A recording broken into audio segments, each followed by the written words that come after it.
రోజుకి 1 గంట కూడా ప్రార్థన చెయ్యను, అయినా నేను క్రైస్తవుడనే. ప్రతిరోజు వాక్యం చదవను, అయినా నేను క్రైస్తవుడనే. క్రమంగా మందిరానికి వెళ్ళను, అయినా నేను క్రైస్తవుడనే. మందిరంలో అరగంట కూడా వాక్యం వినలేను, అయినా నేను క్రైస్తవుడనే. ఆరాధన ఎగ్గొట్టి ఫంక్షన్స్ కి వెళ్తాను, అయినా నేను క్రైస్తవుడనే.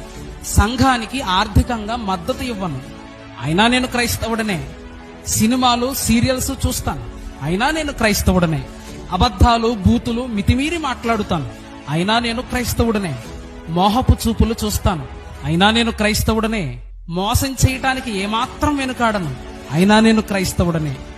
లోక సంబంధమైన ఆచారములు విడిచిపెట్టను, అయినా నేను క్రైస్తవుడనే. పరిశుద్ధమైన జీవితమును గడపను, అయినా నేను క్రైస్తవుడనే.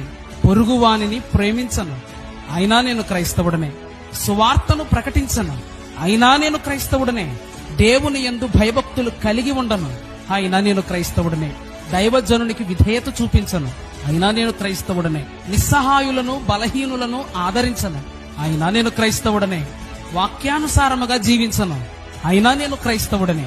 నేనింతే, నా బ్రతుకింతే, నేను మారను. చూసారా, ఇది నేటి క్రైస్తవుల తీరు.